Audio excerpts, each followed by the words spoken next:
Hi, I'm Mrs. Huffcutt. Some of you may have been involved with our summer reading program this last summer for 2020. Our theme was Dig Deeper, Read, Investigate, Discover.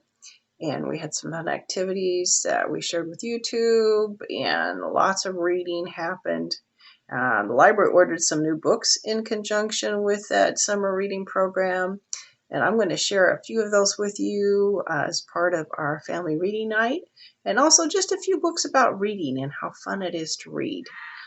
This is a book from our collection that's called Hey, I'm Reading. It's geared towards a younger child. I'm going to read just the beginning part of this just to introduce how much fun it is to read.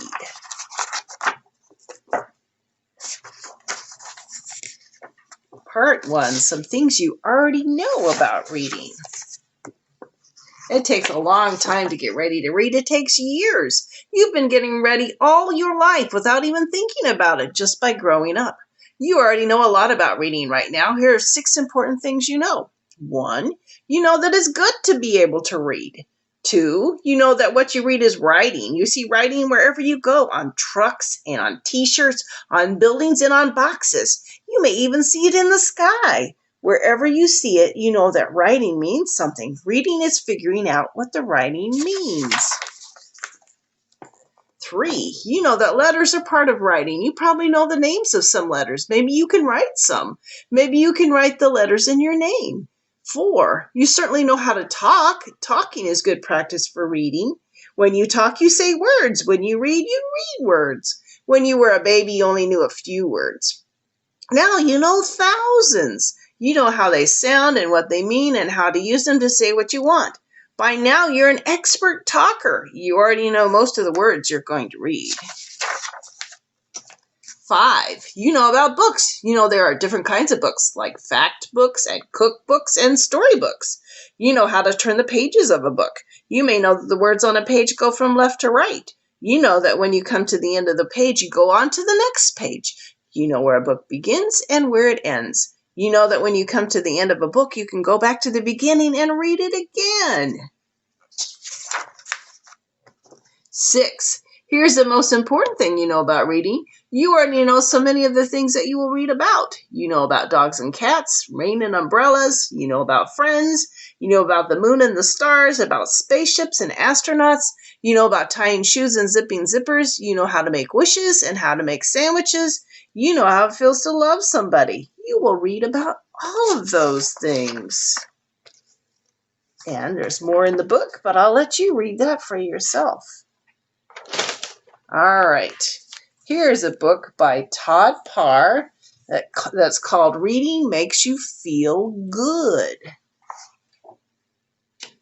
Reading makes you feel good because you can imagine you are a brave princess or a scary dinosaur. Help, save me. Good, good, good. You can learn about cool places and people. Book reports are due Friday. Be who you are. Do your best every day. You can make a new friend. He's reading to his dog. And you can do it anywhere. Reading makes you feel good because you can learn how to make pizza. You can find your favorite animal at the zoo. You can make someone feel better when they are sick. You can travel to faraway places. And you can do it anywhere. Reading makes you feel good because you can do it all by yourself. You can learn how to take care of your pet. You can follow signs on the road. You can share a book with anyone. And you can do it anywhere. Reading is important when you read or when someone reads to you. It helps you learn and discover new things. Curl up with someone special and read a book. You'll feel really good. Love, Todd. P.S. See if you can read all the words I put in the pictures. Okay. Some of the books that our library got for summer reading this year had to do with the idea of dig. This one is called Dig In. It was written by Cindy Jensen Elliott and illustrated by Mary Peterson. I dig in the dirt and find a worm. Worm wiggles. I dig in the dirt. Rock sits. I dig in the dirt and find a pill bug. Have you ever done that? Pill bug curls. I dig in the dirt and find a seed.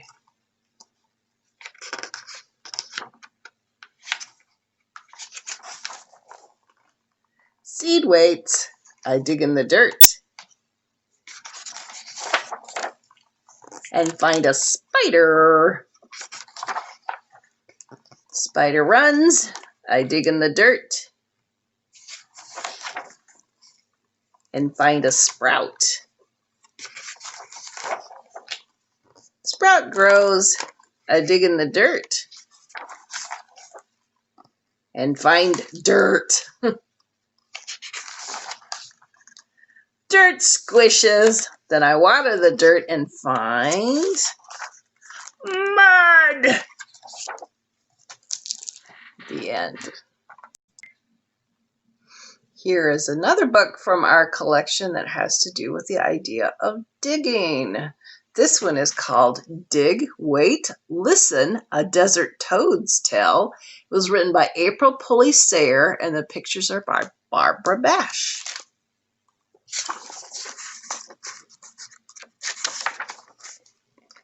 Deep in the desert under the sand, the spadefoot toad waits. She waits for the sound of rain. Skitter, skitter, scratch. She hears soft sounds. Is this the rain at last? No, it's a scorpion overhead crawling slowly past. Skitter, scratch. Thunk, thunk, thunk. Clink, clunk, clink, clunk. Sounds shake the soil. But it's only a herd of peccaries. Their hooves hammer the ground. Pop, pop, pop. What's that sound now? Is this the rain at last? No, it's a rat hopping in lengthy leaps like a tiny kangaroo. Will the rain ever come? The desert's so hot, so dry, and the toad's been waiting so many months in her basement burrow home. Tap, tap, tap. Could this be it? Is this the rain at last? No, it's a Gila woodpecker tapping on a tall green cactus. The toad feels the ground begin to shake. Then a crunch, crunch, crunch that's loud. Is this the rain? No, it's a park ranger's boot walking on the path. What about that tsk, tsk, tsk? Is this the rain at last? No, it's the rattle of a rattlesnake giving warning. Stay away. Surely that rumbling, that rumbling, surely that's the rain? Not yet. It's the thunder of a distant storm, but perhaps the rain is near. Plip, plop, pip, plop, pip, plop, plop. Is this the rain at last? Plop, thunk, plop, thunk, plop, thunk, gush. It is rain. The toad hears it. She digs. Plop, thunk, plop, thunk, plop, thunk, gush. Heavy rain pounds the desert floor.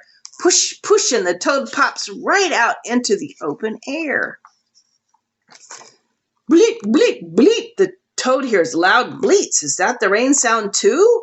No, it's male spadefoot toads calling, here, come here, come here. Plop, thunk, plop, thunk, plop, thunk, gush. The toad hops in a puddle. A male rides piggyback. She lays her eggs like beads of glass. Then the male fertilizes them. Plop, thunk, plop, thunk, plop, thunk, gush. 2 days later, the eggs hatch, wriggling and wiggling in their puddle home. The tadpoles are here at last. They eat, they grow, legs start to show, but their puddle is drying up. Will they make it? Yes, with new legs formed, young toads crawl from their puddle home. They rest and leap into the desert beyond. Thump, thump, thump. Hundreds of tiny toads jump. The rain has made the desert green. Yet it won't be long till the desert's dry and toads dig down deep with their spade-foot feet to wait for that sound. That marvelous sound, the sound of the desert rain. Plop, thunk, plop, thunk, plop, thunk, gush. Plop, thunk, plop, thunk, plop, thunk, gush. Plop, thunk, plop, thunk, plop, thunk, gush. And there's more information about the spade-foot toad at the end of the book. And there you go. Dig, wait, listen. A desert toad's tale. The last book I'm going to share with you for our family reading night is called Daring to Dig, Adventures of Women in American Paleontology. It's written by Beth Stricker and illustrated by Alana McGillis. Now, this book has a lot of information in it, so I'm just going to share some of the highlights, and you'll have to come borrow it from our library and come back and read some of the details.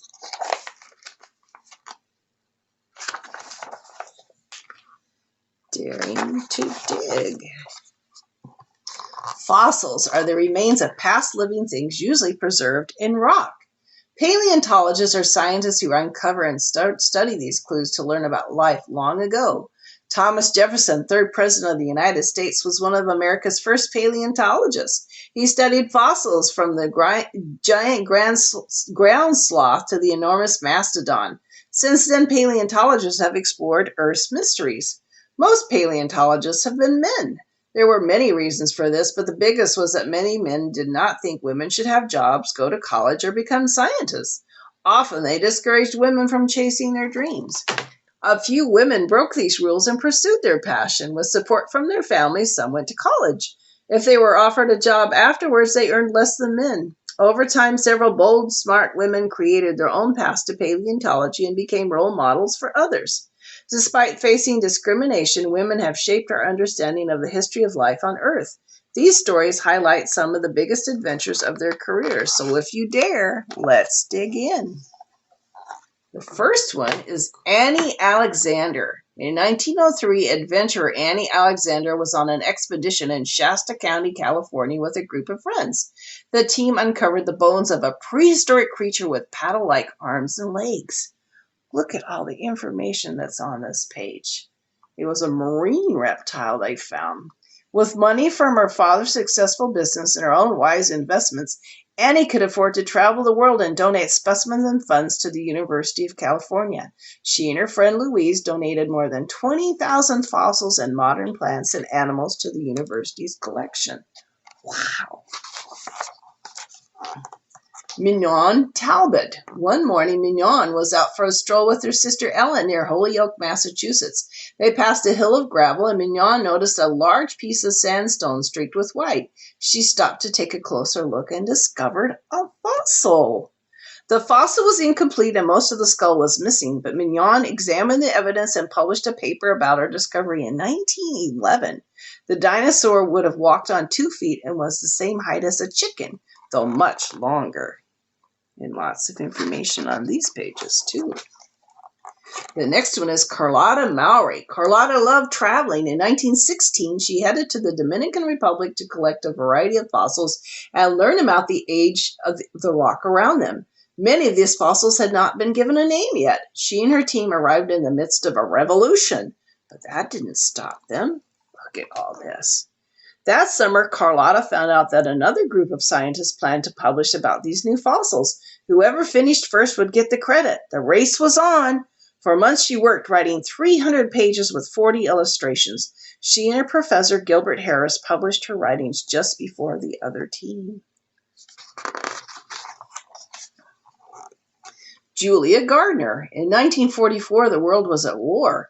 Allied forces pushed the Germans east from France. American troops held off Japanese armies in the Pacific. Meanwhile, the Japanese floated hundreds of dangerous balloons over western North America. Each one carried a bomb. Julia had to figure out where they were coming from. Julia and her team in the MGU collected sandbags from unexploded bombs. She examined the sand used as ballast and observed that there were no bits of coral in it. That meant that the balloons were being launched from a beach northeast of Sendai, Japan. Wonder how she figured that out. Winnifred Goldstein. In 1924, Winnifred was teaching classes at Wellesley College when she was invited to come work for the New York State Museum. After 2 years as a scientific expert, Winnifred undertook a massive project, a book about the state's Devonian crinoids. Over the years, scientists had collected notes, drawings, and specimens, but none had completed the project. Winnifred continued to collect and organize information. After 7 years, she published a detailed book on the topic. Look at all this. That book was 670 pages long. Esther Applin. At the 1921 meeting of the Paleontological Society, Esther presented revolutionary research. She suggested a new way of finding oil based on the age of tiny fossils found nearby. Older scientists dismissed the notion, but not for long. Esther worked closely with her friends Alva and Hedwig. They collected information to show that microfossils were useful in stratigraphy and correlation. In 1925, they published a paper that proved this new method could be done and had been done before. And they helped find oil. Catherine Palmer. As director of the Paleontological Research Institution, Catherine had bold ideas about finding, organizing, and studying invertebrate fossils. By the late 1950s, the institution's collections and activities had outgrown their home near Cornell University. Catherine made ambitious plans for the future. Catherine spent less time on scientific research after becoming the director, but her new work helped others make discoveries. She improved the library, the research lab, storage of the fossils, and more. She also became an enthusiastic educator for the people of Ithaca, New York.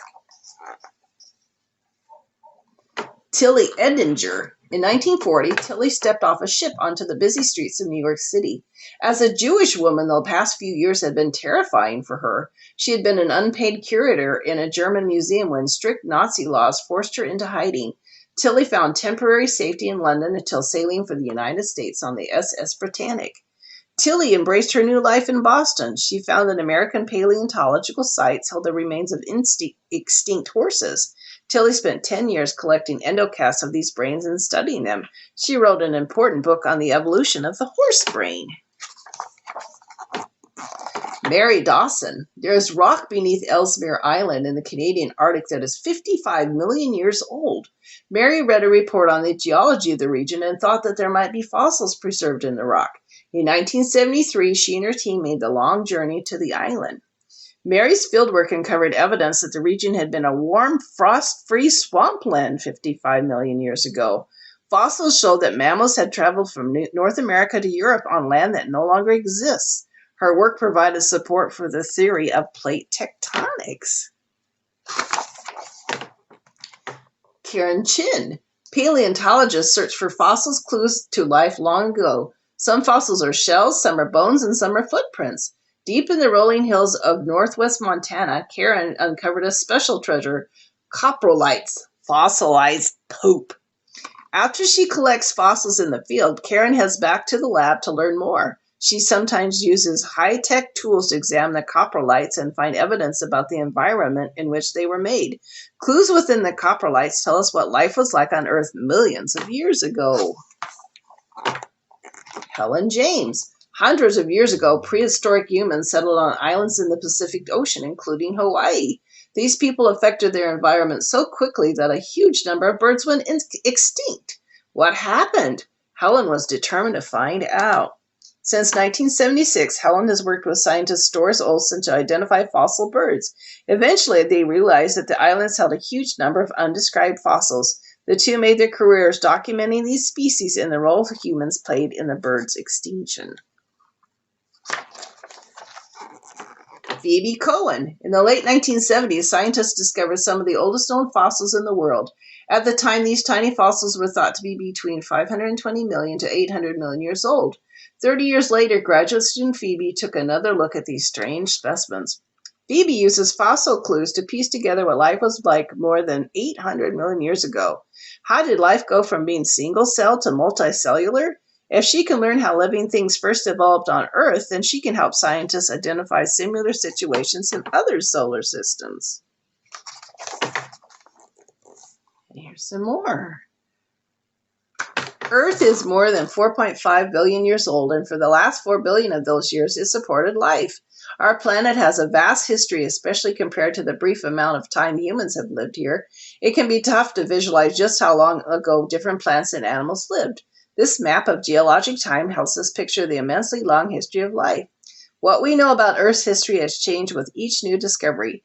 The people who make these discoveries have changed too. Despite discrimination, the field has become more diverse. As more women of all backgrounds dare to dig, their discoveries will bring us closer to piecing together the full history of life on Earth.